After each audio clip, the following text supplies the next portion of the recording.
Buenos días de nuevo, don Guillermo Díaz. Buenos días de nuevo, Luis del Pino. Es un campeón, es un resistente. Parece que trabajara en el Toro TV y Radio Libertad, es increíble. Claro que sí, así estamos. Don Guillermo, vamos con las noticias a las 7.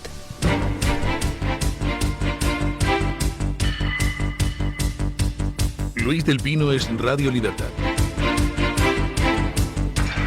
Hola, muy buenos días y cordial saludo para todos. Comenzamos con la información de este jueves 16 de octubre contándoles que Estados Unidos evalúa recompensar a los habitantes de Gaza que ayuden a encontrar restos de cautivos tras la entrega incompleta de cadáveres por parte de Hamás. El grupo terrorista trasladó 2 ataúdes ayer por la noche, afirmando haber recuperado todos los cuerpos a los que pudo llegar, aunque aún tiene en su poder los restos de 19 rehenes muertos. El ministro de Defensa israelí, Israel Katz, amenazó con reanudar los combates si Hamás no respeta el acuerdo de tregua y ordenó a los militares preparar un plan para aplastar al grupo terrorista. Los asesores de Trump prometieron que ningún rehén quedará atrás y advirtieron que el proceso llevará tiempo debido al nivel de destrucción en Gaza. Un asesor reveló que probablemente crearán un programa pidiendo a los habitantes de Gaza que ayuden a localizar cuerpos pagando recompensas por ese buen comportamiento. Por otra parte, las autoridades confirmaron que uno de los 4 cuerpos entregados el martes no pertenecía a ningún rehén, sino a un palestino no identificado. Los cuerpos identificados fueron los de Tamir Nimrodi, de 18 años, Uriel Baruch, de 35 años, y Eitan Levi, de 53 años. Bueno, ya saben ustedes que Israel pues no deja atrás a nadie, no deja atrás a los vivos, tampoco a los muertos. Israel hace y deshace y remueve Roma con Santiago para poder recuperar los cadáveres de sus caídos y poder darles un entierro digno y bueno, pues poder entregárselos a sus familiares. En Gaza pues quedaban 28 cadáveres de rehenes israelíes asesinados por Hamás durante su cautiverio. Y repito la palabra, asesinados, porque aquí parece que tendemos todos a utilizar palabras menos cargadas de realidad cuando tratamos los asuntos de Hamás. Hamás capturó a más de 200 personas como rehenes, lo cual es un crimen de guerra, y a muchas de ellas las ha asesinado durante el cautiverio. Bueno, pues quedaban 28 cadáveres en poder de Hamás, y Hamás, pues bueno, ha entregado 9 cadáveres al final, y dice que no puede entregar más, porque no los tiene en su poder. Dice que algunos están enterrados bajo escombros y que otros pues están en poder de otros grupos palestinos. Puede haber algo de cierto en eso que dice Hamás, que no tenga controlados todos los cadáveres, pero muy posiblemente algunos sí los tienen controlados. Lo que pasa que desea quedárselos para poder negociar más adelante con Israel, para utilizarlos como moneda de cambio. Entre los cadáveres entregados a Israel, pues Hamás ha tratado de colar de matute alguno que no era un rehén israelí.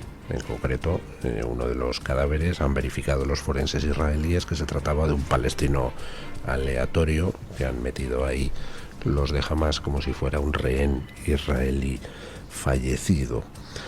Bueno, ante esa situación, pues se intenta recuperar el resto de los cadáveres de rehenes, lo cual incluye pues presionar a Hamás, que es lo que están haciendo Israel y Estados Unidos, e incluye también pues el ofrecer recompensas a aquellos palestinos que entreguen algún cadáver de alguno de los rehenes israelíes, precisamente para tratar de motivar a aquellos que, perteneciendo a facciones distintas de Hamás, pues puedan tener en su poder alguno de los cadáveres. Recordemos que el 7 de octubre no fueron solo terroristas de Hamás y de otros grupos palestinos los que entraron en Israel, entraron también muchos civiles de a pie, palestinos, que se comportaron con igual salvajismo, y algunos de los rehenes terminaron en manos de personas no directamente afiliadas a ninguno de los grupos terroristas palestinos, simplemente civiles palestinos que participaron en la masacre y que además pues llevaron algún rehén para poder sacarse un dinero, y posiblemente pues algunos de los cadáveres que en estos momentos falta por localizar estén en manos de gente que ni siquiera pertenece a ninguna de las facciones en lucha dentro de la Franja de Gaza.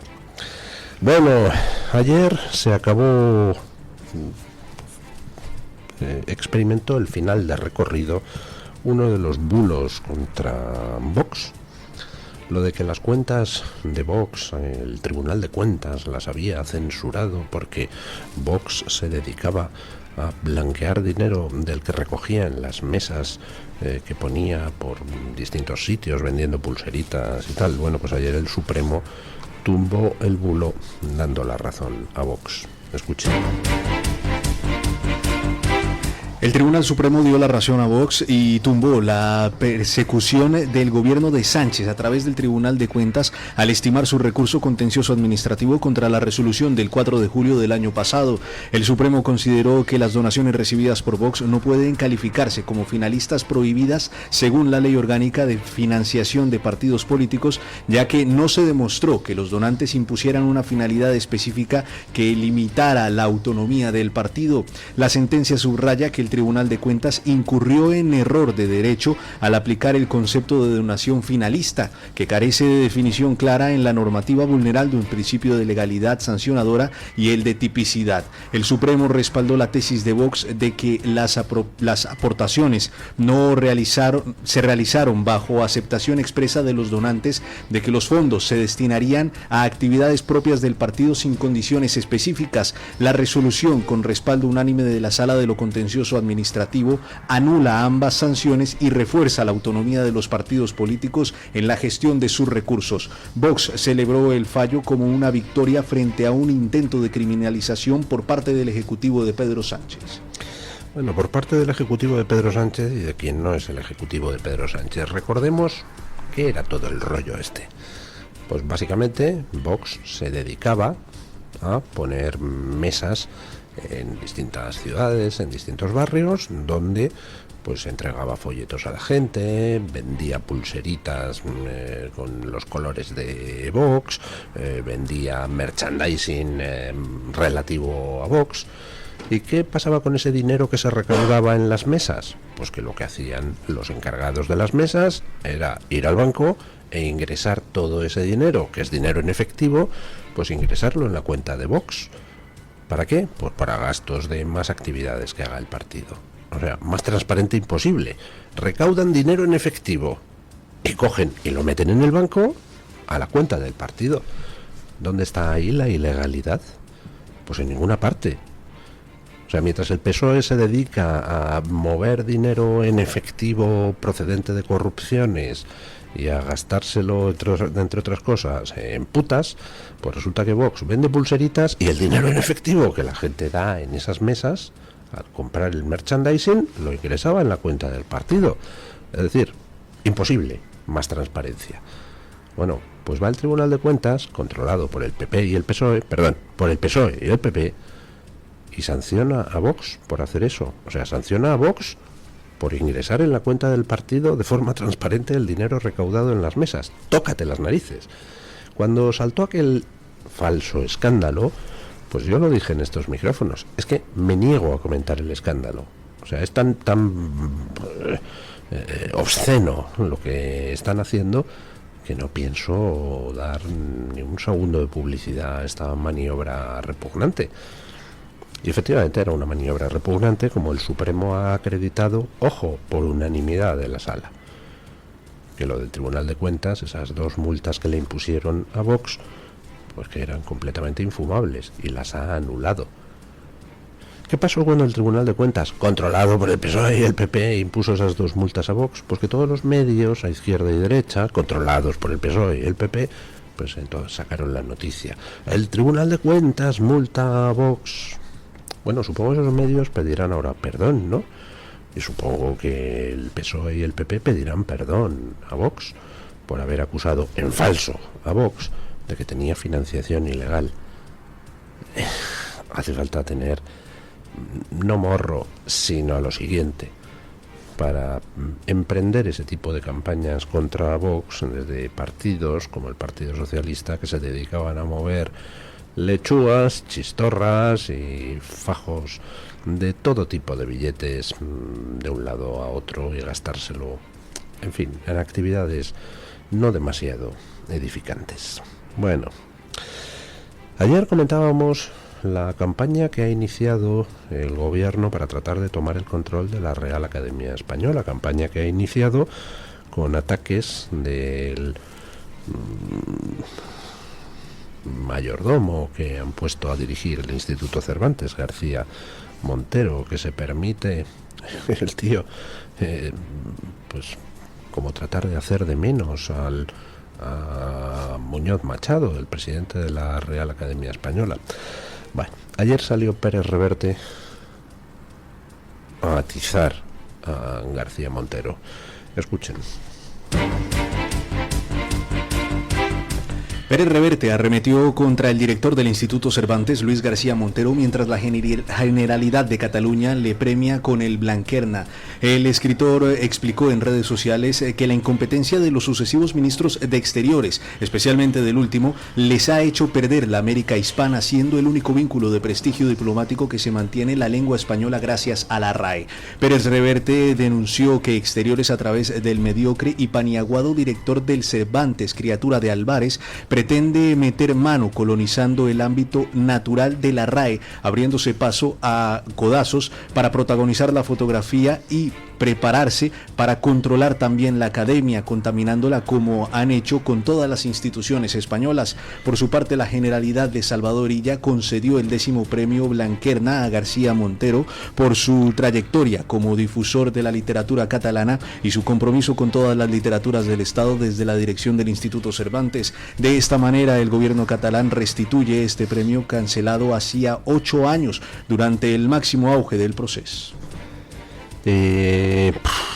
Bueno, salta la noticia, el Partido Socialista premiándose a sí mismo, la Generalidad de Cataluña, es decir, Salvador Illa, es decir, el PSC, es decir, el PSOE, premia a García Montero, es decir, a Pedro Sánchez, es decir, al PSOE. Pues nada, lo gracioso es que este tipo de premios que se otorgan a sí mismos, pues siempre son con el dinero de los demás, por supuesto, el de usted y el mío. Pérez Reverte dijo ayer que García Montero es un mediocre y un paniaguado. Tiene toda la razón del mundo. García Montero es simplemente un sectario que está puesto de mayordomo en el Instituto Cervantes para tratar de implementar las políticas antiespañolas de Pedro Sánchez. Y ahora mismo pues están en el asalto a la Real Academia Española. Y ese asalto se ha iniciado montando un follón en el Congreso de la Lengua que se está celebrando, si no me equivoco, en Perú, y en el que tiene que participar el rey y en el que García Montero se despachó con ataques al presidente de la Real Academia Española.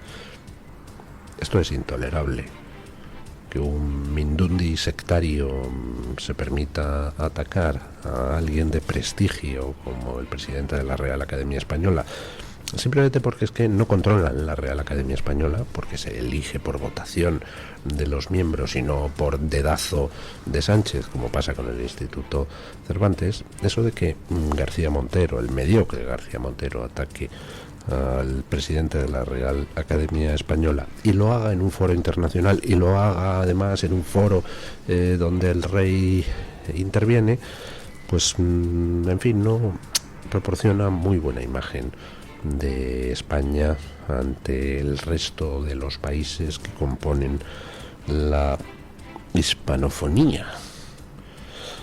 Bueno, pues yo confío en que los miembros de la Real Academia Española defiendan adecuadamente la institución frente al intento de asalto del jefe de las chistorras. Bueno, yo creo que podrán defenderla, pero tendremos que echar una mano denunciando este nuevo atropello, este nuevo ataque que el gobierno de Sánchez hace contra aquello que no controla. Bueno, ayer la tensión vecinal se fue de madre en un ayuntamiento gallego, en Cangas de Morrazo. La alcaldesa de Cangas de Morrazo salió escoltada del ayuntamiento entre gritos y lanzamiento de huevos tras momentos de verdadera tensión por la subida de la tasa de las basuras. Hosteleros, comerciantes y vecinos protestaban mientras se aprobaba en el Pleno de la Mancomunidad del Morrazo la nueva ordenanza con importantes incrementos. Los ánimos se caldearon pasando de gritos y cánticos a contenedores volcados e intento de entrar en el edificio a pesar del acceso restringido.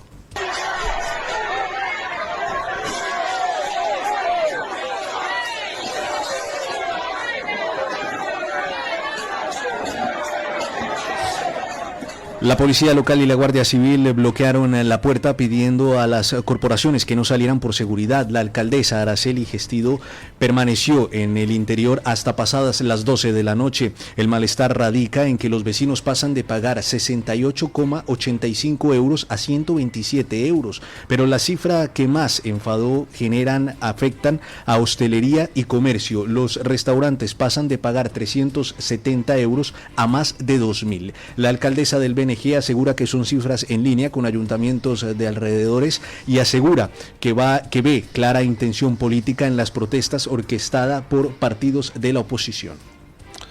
Clara intención política. Pues hombre, pachasco, claro, en las protestas contra una decisión política de seguir sableando cada vez más a los vecinos, pues lógicamente son políticas. Las políticas se contestan con acciones políticas, en este caso acciones que han ido pues más allá de lo habitual.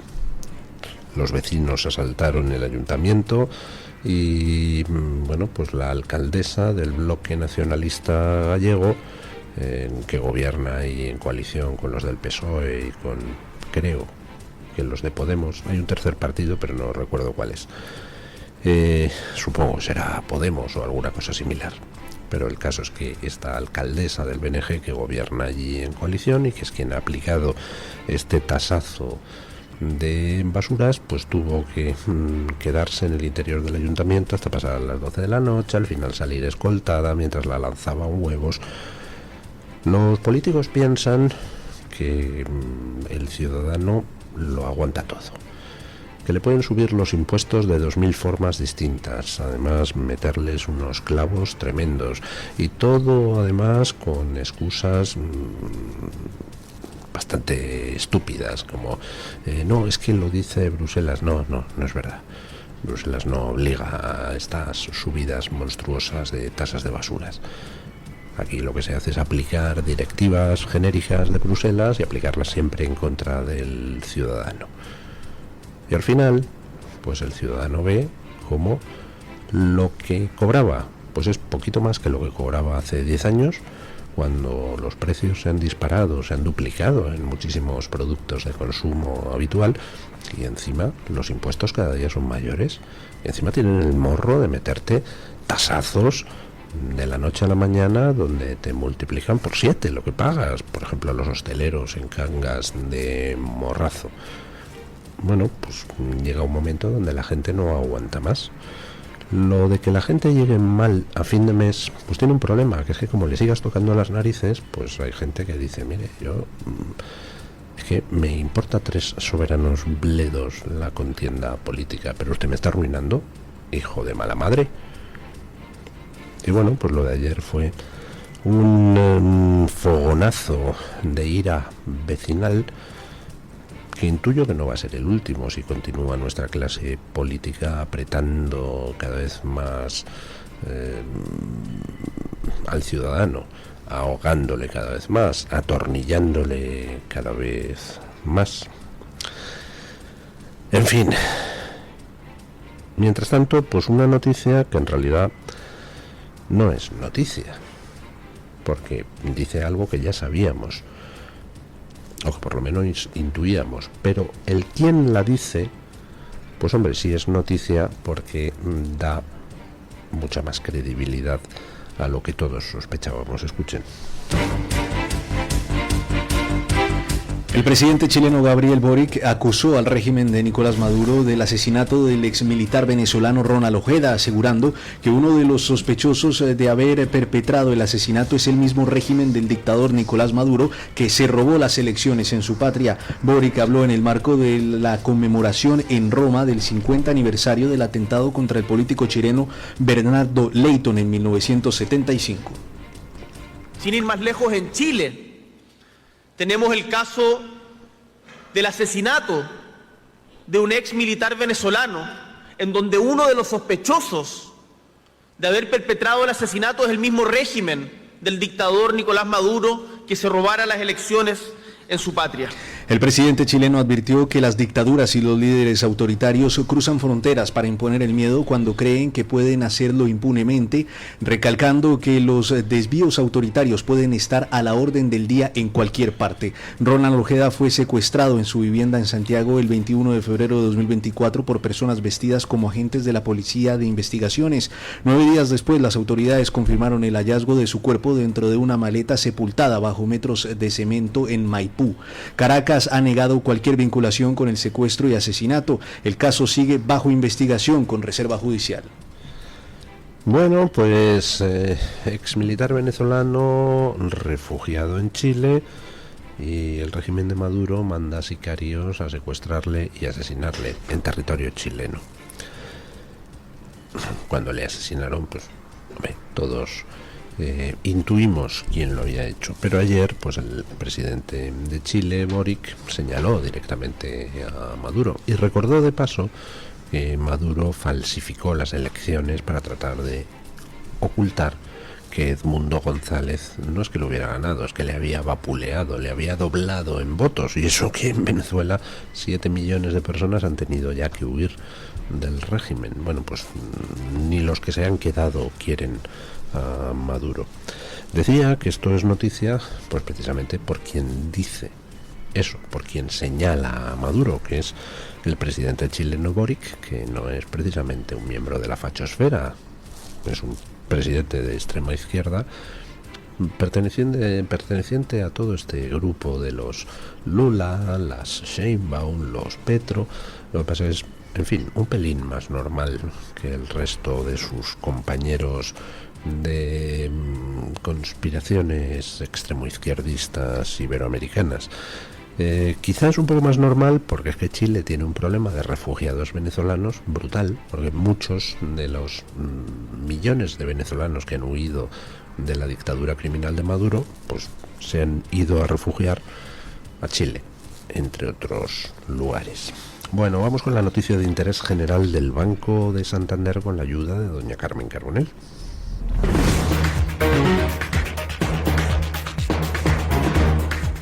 Banco Santander ofrece este espacio. Hoy en la noticia de interés general les contamos que Vladimir Putin ha recibido en el Kremlin al presidente sirio Ahmed al-Shara en su primera visita oficial desde el derrocamiento de Bashar al-Assad. Ambos líderes destacaron los lazos históricos que existen entre Moscú y Damasco, aunque el presidente sirio expresó su intención de redefinir la relación, ya que pretende recuperar la plena soberanía siria.